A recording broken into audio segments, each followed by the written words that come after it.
DJs don't share information with each other. And today we're going to be talking about processors, or in other words, digital loudspeaker management systems. Every sound system in 2025 has a processor. You have to have some type of processor in your audio rack. And we get some juice into these equipment because this hasn't come on in maybe months, maybe since Carnival, because we just not getting no work. Every DJ suffering that in 2025 as well. First off, you see the last time this actually didn't work. Let me zoom into this and show you guys this. Juve morning boy, proper. Every processor going to at least consist of 4 channels. 1, 2, 3, 4. Essentially, what a processor does is send tight frequencies and specific frequencies to every different amplifier. The amplifier knows output this frequency into the speakers. People actually pay for other people to do this to their system just to get a level of clarity. And in a nutshell, each processor has almost 5 important things. That's all you need to touch. Your gain, your delay, which is not necessary because we're not doing no concert, right? Of course, your high pass frequencies, your low pass frequencies, your EQ, which is your parametric EQ, all right? And most important, your limiter, so you won't catch a fire. This here is one of my goal series. This here is a goal to me, which I would never be selling because for some reason, this processor, almost everybody start up with a DBX 260. This could put this, or bring anything and it will put it to shame with the proper this. Because back then, people never used to use this. People used to use this. And why everybody always talking about, boy, back then, if you hear them music used to song, them super scoop, them double 15 used to slam, you never used to be using this on that. You only used to be using manual thing, analog thing, graphic equalizer, and crossover, and compressor, and things. So if you guys enjoy these videos, all them, as much as DJs don't like to share information, they also don't like to share other people's posts. Press that share button and don't bite. I'm going to start doing podcasts, and while we're doing podcasts, I would also like to also help educate and share information on sound system. Everybody will be able to at least know some type of education with sound system. A processor is supposed to have 3 to 2 inputs, right? For example, this has input A, input B, all right, and then you have 6, some processors like the XPAs and the BSS, the cheaper versions like these two here, comes with 4. Some has 8, some has 4. I personally like the 4 channel outputs because it's easier to manage. For example, this drive rack setup here, this is my back stack, this is my side stack, and this is my emergency. And of course, we have this big bottom, which, I mean, as a Trinidadian, so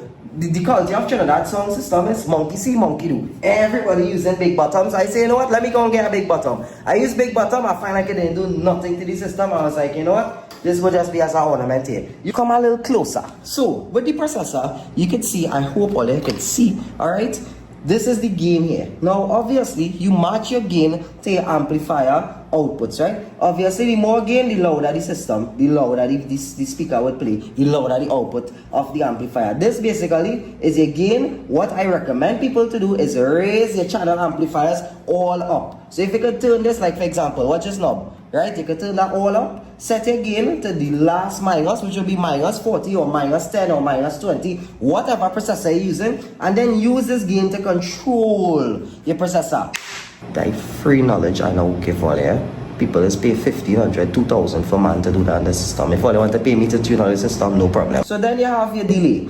People, when you're doing music truck, you do not need to delay. Alright? If you put your tops and front your subs, you do not need to delay. Delays are using concerts, delays using stadiums. When you have a system, front of house, and then 100 feet behind for general crowd, you have a next system. Obviously, the time a song, the system that playing in general, which is 100 feet away from the stage, right, would play closer to air, which will result in the stage sounding slower. So the delay is basically time alignment, which calculates and keep that song as one crip song. See, hey, you're not talking about tops and front of subs and music truck, you're not treat on me talking about no type of whole trailer with side stack and all kind of different thing and different box on. Hey, we're talking about subs in front of tops. You do not need to delay that. Fight, man. So the polarity now, I basically understand polarity with regards to if black in red and red in black, all I come in to do in my processor now is turn this from positive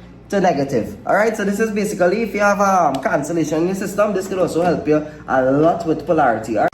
Let me talk about high pass frequencies. Usually high pass frequencies is the one on the left hand side, right? So for example, if I did put on the DBX, you guys will see it on the left hand side. So I have channel 1 right now, which is my bass output, and you guys can see it starts at 41. Some people, right, who like or who maybe have money to bond speaker, just use the bass as low as 35. I prefer going anywhere between 40. It's just a safe space for me, alright? And then your low pass frequency is come on the right hand side now, right? You see me slow hitting right now, right? I have mine at 99. Some people use theirs at 80, but I just for some reason like that more punch bass. I like the mixture. Again, it depends on the box you're using. Certain boxes can't even reach up to 99. Certain boxes even go as low as 20. So you may be seeing things like butterwork and bezels. All these different things is things you could play with, and you could, for example, you see there's 24 decibels. These things are responsible for how much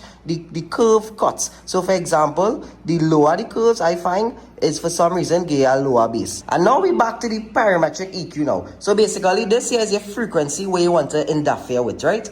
This is a quantity and this here is a gain structure. So the quantity basically is like, again, the slope, right? And the slope basically, this is your frequency quantity adjustment here. This could basically adjust how wide or how tight you want this frequency to be affected. So even though it says 40, this affecting all the way to almost 80, right? And again, the more gain you put on the graph, that is going to be raising literally big like this.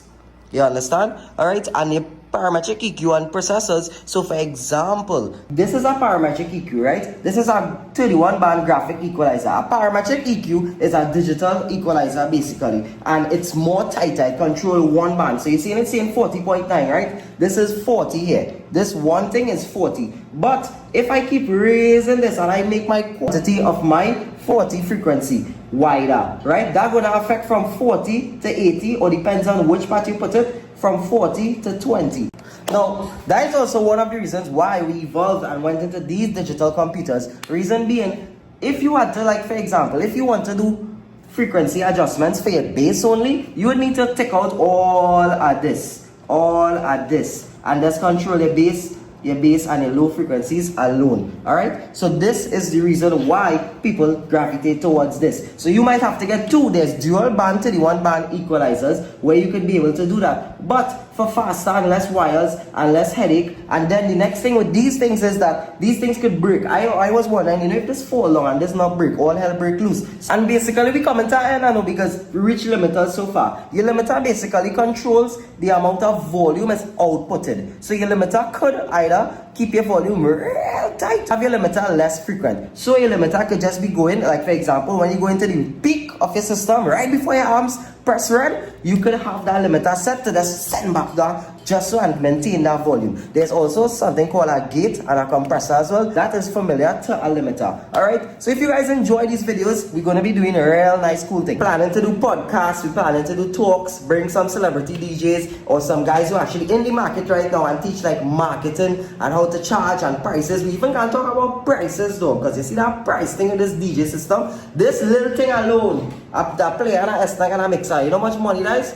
Imagine you crying that, and the pay you're getting from your work is not even a fraction of the price of your laptop. Come on, a good laptop now is $10,000, and all they're doing music truck for $1,500. How would that making sense, dog? I don't find that make sense. You understand? So all I can have back and all I can have tea, all I can be in this podcast. We're coming up with a name, we're coming up with a thing. This is the introduction video. Hoping you guys enjoy this. I'm begging all to share, no hard feelings. Share anything. That I got a lot solid work. Just share anything. If you guys want to, share information on whatsoever, this going to